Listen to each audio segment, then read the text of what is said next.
प्रेम जी राय जिंदाबाद जिंदाबाद।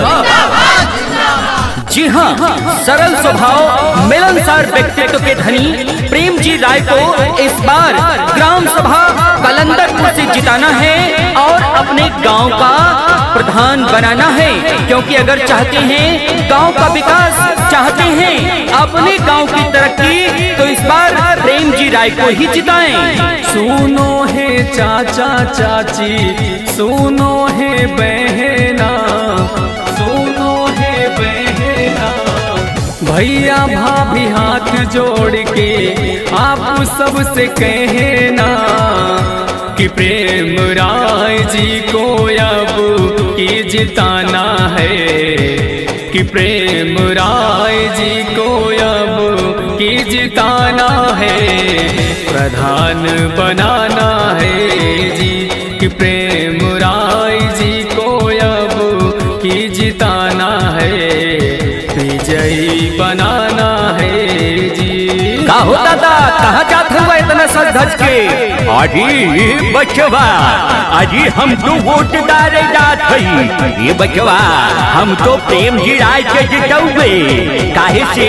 अरे बिना प्रधान बनन हो इतना गांव के काम करवावे लाई के डहरा, और जब प्रधान बन जाई तो कितना विकास करी। हम तो कहा बे बचवा तू वही के वोट दिहा।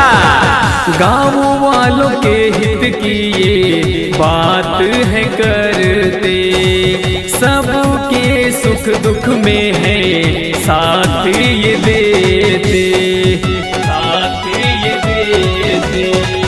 गाँव वालों के हित की ये बात है करते, सबके सुख दुख में है साथ ये देते, कि हमको ऊंच नीच से आगे बढ़ के आना है, कि हमको ऊंच नीच से आगे बढ़ के आना है, विजयी बनाना है जी, कि प्रेम राय जी को अब की जिताना है, प्रधान बनाना है जी।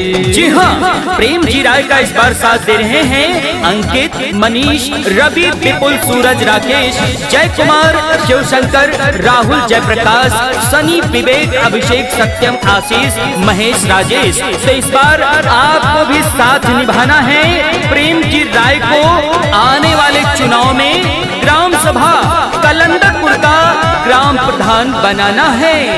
गाँव का विकास और करेंगे तरक्की, कलंदरपुर चमकेगा, बात है बाकी, बात है बाकी। गाँव का विकास और करेंगे तरक्की, कलंदरपुर चमकेगा, बात है बाकी, कि अब की प्रधानी में इनको नहीं भुलाना है, कि अब की प्रधानी में इनको नहीं भुलाना है, विजयी बनाना है जी, कि प्रेम राय जी को अब की जिताना है, प्रधान बनाना